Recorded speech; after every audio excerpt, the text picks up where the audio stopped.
With all the mitigation, what would be the realistic impact to the traffic in this intersection? Because So that's a little bit unknown at this time. Okay. Still needs to do the regional traffic impact analysis. But this development has that kind of peak hour traffic generation we were talking about. And also be Healing Touch has been here at the Willow Bend Mall since 2019. We love this mall. We've had a great business run here. It's a beautiful mall, but it's going to change. The City of Plano and the Dallas Stars have decided to redevelop this area into a sports complex and stadium. So we've noticed that many of our customers have a lot of questions. They come in, they remember this beautiful mall, and they wonder what's going to happen. So we have decided to move to a new location a few blocks from here at Preston and Park. So we're doing well, but some people just would like to know what's happening. They're curious. The City of Plano has decided to have an open house across from our store, and we're going to walk through it and look at the different displays and talk to some of the people, and I think we can find out some of those answers. We'd like you to come with us, so let's go through.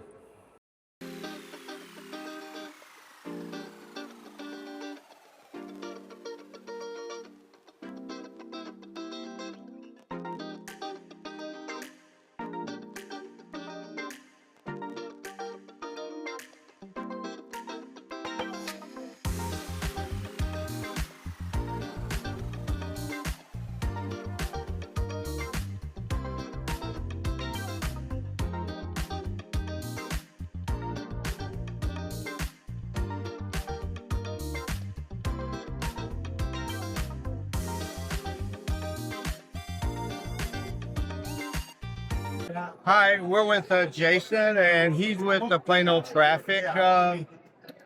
City plan. Okay, he's going to tell us a little bit about the plans for the Stars development here. and the impact to the traffic. So what we have here, so it's very early in the process with the concept plan.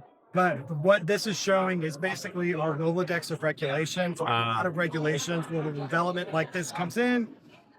Like when an HEB comes in or Costco comes in, there are things that the city does for traffic impact analysis, and there's a Rolodex of tools that we can use. This level of development would require a regional traffic impact analysis, so it's basically a larger,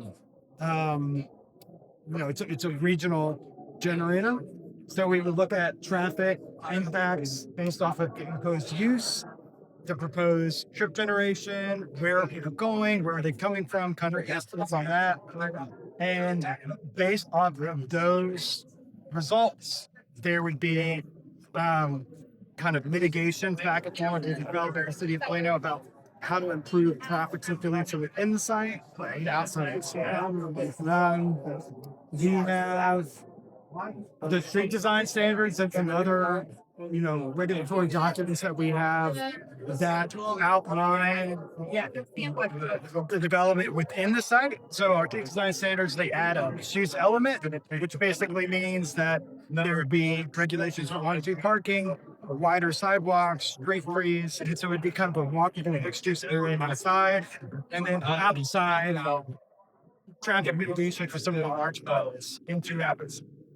Okay, so this is the Plano contribution.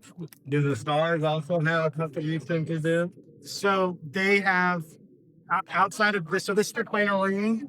The developer has a room where they express use for it. So I have a question about one of the number one questions the residents are asking is on a game night, they expect 25,000 people to come in, within a short period of time. With all the mitigation, what would be the realistic impact to the traffic in this intersection? So that's a little bit unknown at this time. Okay. We still need to do the regional traffic impact analysis. But this development has that kind of peak hour traffic generation that we're talking about.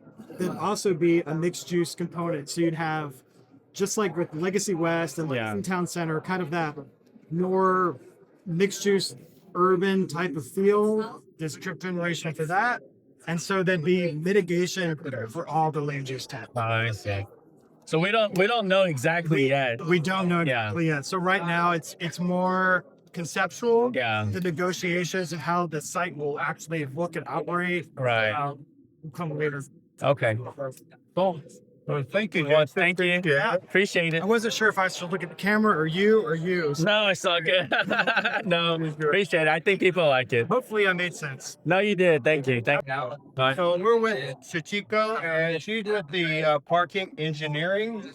We just talked to traffic, and they have plans, of course, to help with the traffic flow. How close are you working with them on the parking? And as was just pointed out, we already have a considerable amount of parking there. Are there plans to change that, markedly? I think it's too early to tell that. Yeah, still under the study. So I think that's,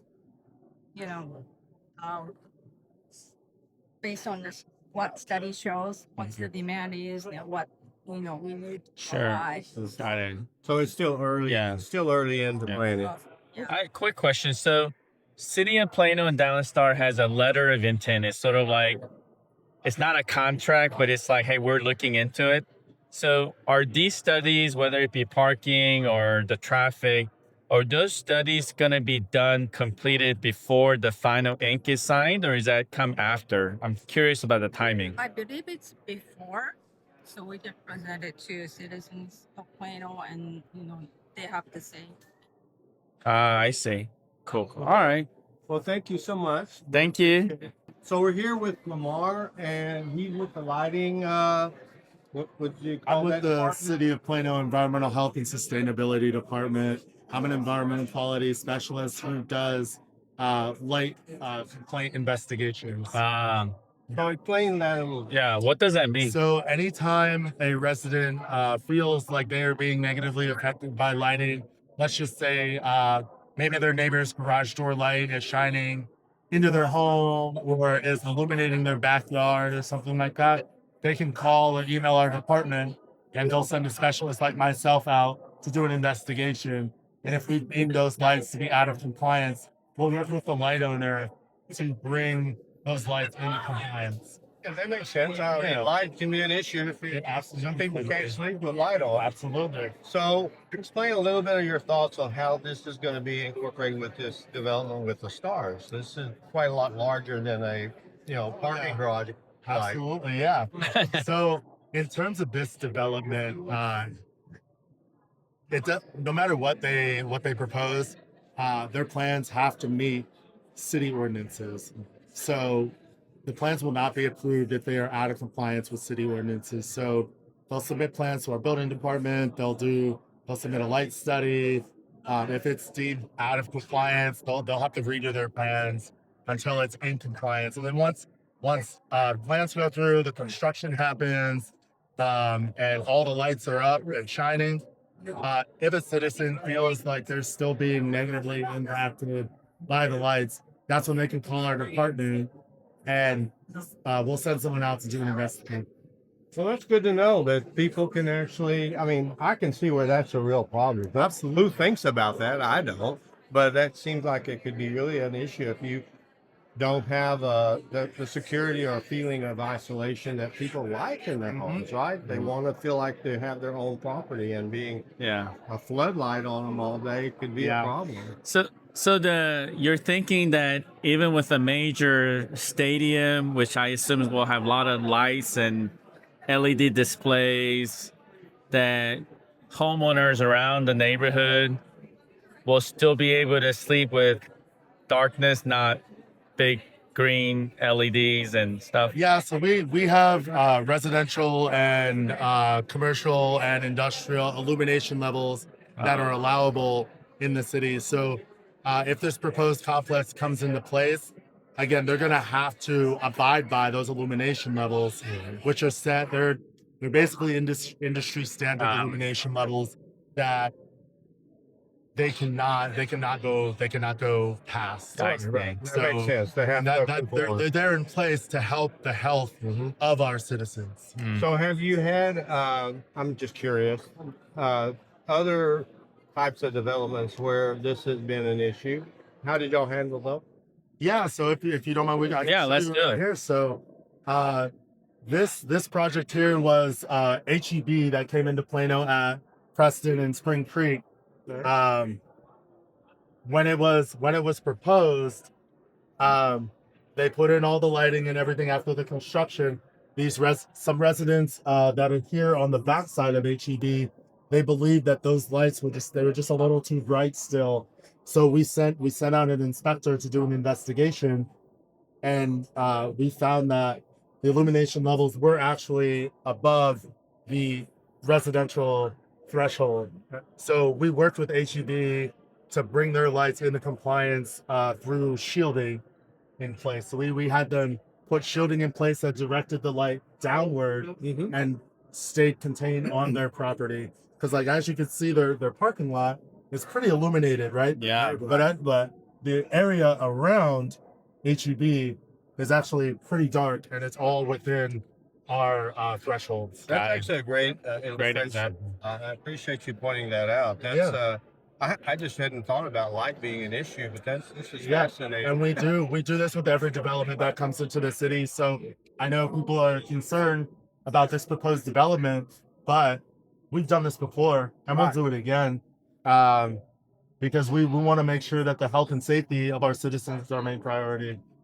That's nice to. I'm sure the people at Plano appreciate that. Yeah, absolutely. Well, we're in our courtroom, and this is the noise room.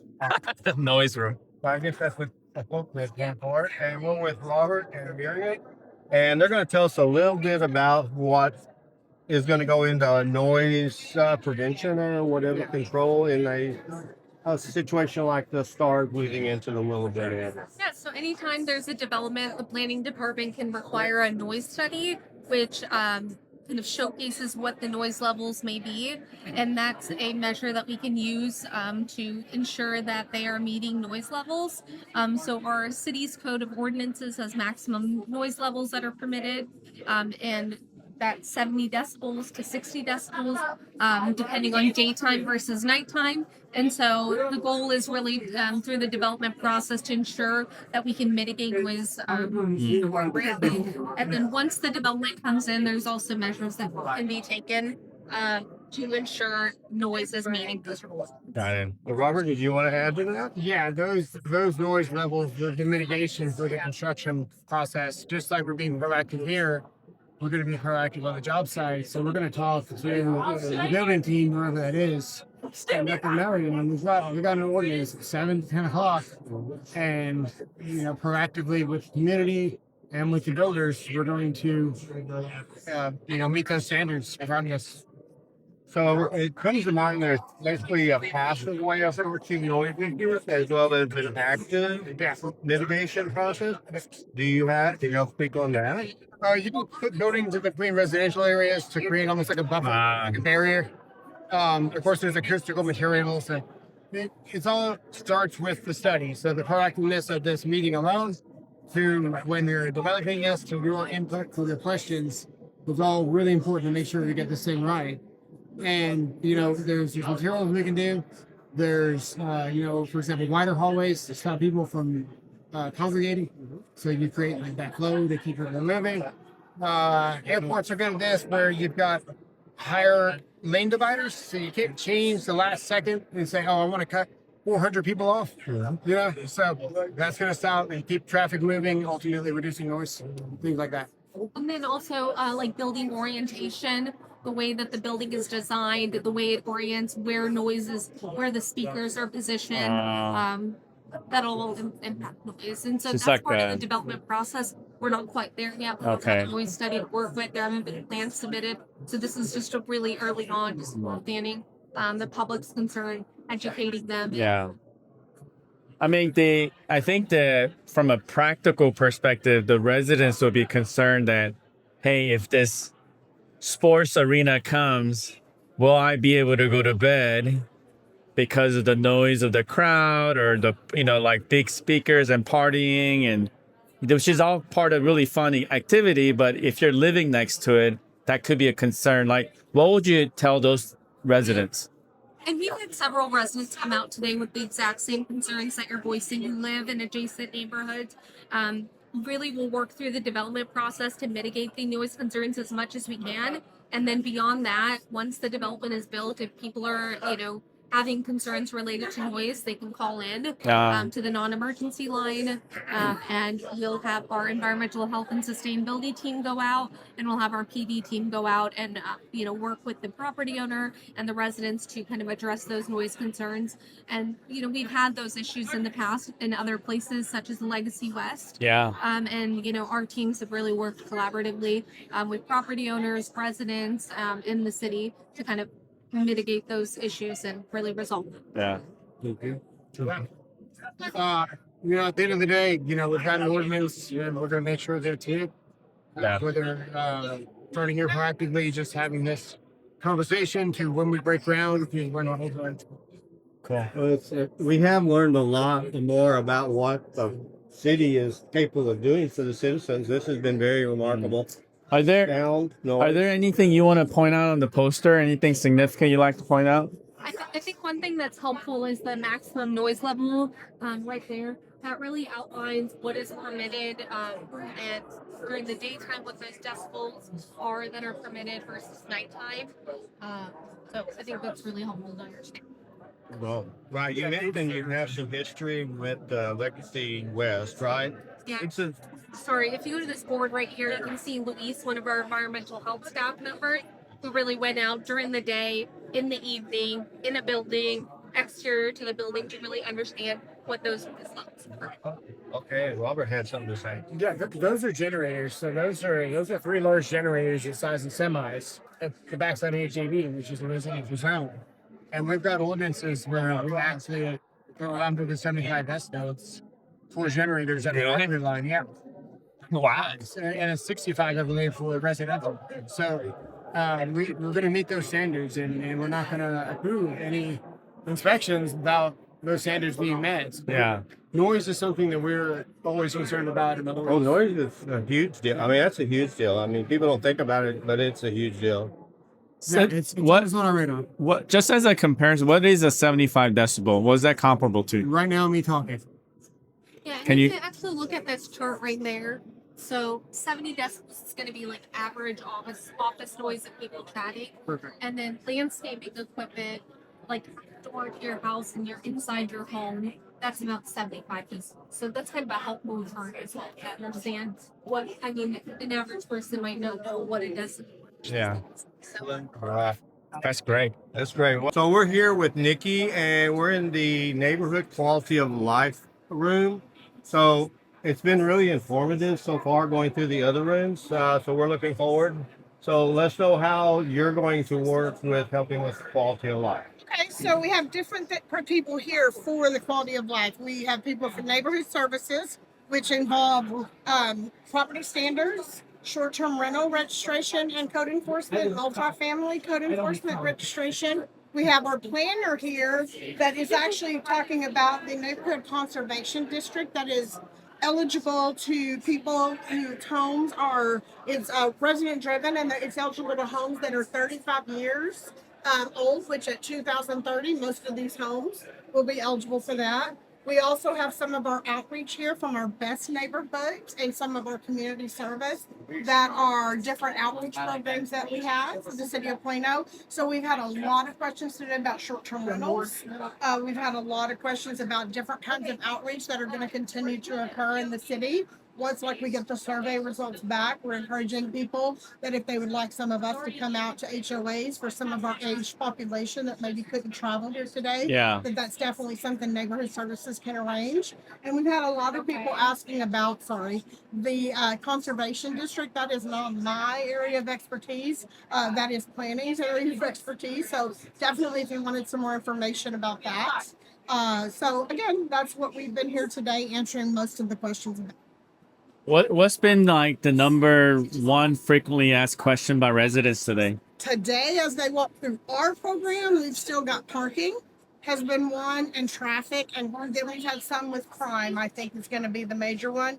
Once they realize that there's 2 of us here from short-term rentals, there's a lot of people that don't understand what the ordinance is about short-term rental in the City of Plano. So they were very excited to hear that short-term rentals are banned in single-family zoned areas throughout the city. unless they were already in operation prior to May 15th, 2023. So they were very excited also to learn that there's only one registered short-term rental in a single family zoned area. And they were real excited to hear that if somebody tries to buy a house and open a short-term rental, that we have avenues and we are the enforcement side of that registration for them also. So that was a big one that we got once they saw that we were going to talk to them. So, and they're not banned in multifamily, so we were explaining that to them also. Yeah. So So I have a thought. Okay. So this is kind of going to be something that is an ongoing aspect of the development here. Absolutely, absolutely. I think that the next step, I mean, I've heard we're going to have a debrief after we're done of all of us. So that's one thing we're doing. And in the survey, I have several things that I want to bring to the debrief today that might have been overlooked. Like somebody brought Plano ISD up and how there's a lot of bus service here now for that elementary school that is right close to here. I hadn't heard that. So, that's definitely something I encourage her to do the survey on, but I think bringing it to their attention to say, hey, can we bring Plano ISD to one of these? Or can we let Plano ISD know they need to do the own outreach for this? So those different kinds of things, yeah. But this is definitely ongoing. I can see a lot more. Again, we've been offering that. We had HOA presidents come in and say, a lot of my people can't get out of their homes and, they don't want to come out here. They feel intimidated. Then we're like, hey, we'll reach out to us and we can arrange some outreach to come. Police officers, fire departments, whoever it is, we have that all over the city that we already do for residents now. So one question that I've heard is they're afraid that this could increase the crime rate. Okay. And so with that being said, when you bring in a business like Dallas Star, which is different than HEB, by the way, I know there's HEB relationship, but does the city look at the size of this business and say, we need more cops, we need more ambulances? Are there thought processes on reinforcement? So from everything, like I said, I'm very kind of local to the short-term rental stuff and neighborhood services. However, based on just what I've heard, because they're very informative to the employees about what's happening. And so whatever development goes in here, if they have a fear of that crime rate, which a lot of people have said that today, it's my understanding that, they can go out and look at a similar city to Plano anywhere in the United States that maybe came in and brought a big development in, and they can actually look at the crime rates to see how they increased. We did that with short-term rentals. The city did that. We looked at calls to services. There was so many people that complained during the before the ordinance was passed for registration that, it's crime. And we found that was not correct. You know what I'm saying? So I was a parole officer for 20 years, or I worked for the parole division for 20 years. So I have very different philosophies. That's my own personal opinion, so I'll leave that out. So I definitely know from working with the city for the last 5 years that they're very transparent and they want to make residents feel better. And if that's one of their concerns, they're definitely going to do whatever they can to try to show what could happen to a crime rate here and make people feel more at ease about that. Yeah, great. Thank you. It sounds like this is kind of if we didn't cover it with the other 4 rooms. You kind of catch it here. That's right. You catch it here, and when you walk in the quality of life, we're here to tell you that we're going to work really hard. We have so many programs. I don't live here in the city of Plano, but I work here, and I've worked here for almost 5 years. And this is my second retirement. I worked for the state and retired. So I can tell you, I am so impressed with the services that the city provides to all of its residents. They do great with employees too, but it's amazing. So it's not like this is new for us. We have outreach programs, we have information programs, we have employees that do that. And so we already have it in place. We're just going to probably be using it a little bit more for specific questions. Yeah. Well, it's been great going through the rooms and seeing the dedication that Plano is putting into this development. And I think it's going to help a lot of people have a little bit more peace of mind. And the big thing is it's educational and knowing you have somebody to go talk to. Absolutely. And again, I don't see this or Tuesday night being the last of this. I definitely see smaller outreaches. We've had people that have said, hey, I'm in the Rotary Club. Can y'all come talk to the Rotary Club? Okay, what do you want to talk about? We can bring in a police officer. Do you want to talk about short-term rentals? Do you want to talk about different things for our age and population? And you tell us that. And hey, we even have a website at Neighborhood Services that we directed out to different people and get that set up for people. Oh, thank you. Thank you so much, Nikki. You're This welcome. has been very good. Thank You're you, welcome. and we appreciate your time. All right. Well, I hope you found that interesting. I had a few of my questions answered, and actually they posed some things for me to think about. Our overview is that it's very preliminary right now, and I think things are going to be way different. They only have a letter of intent. So we would like to invite you to, follow us, and if you have questions, please comment in our comment section. Don't forget, we're still here, and if you need a wonderful mattress or a wonderful massage chair, come see us and follow us to our new location over at Preston and Park. Thanks for your time. Bye.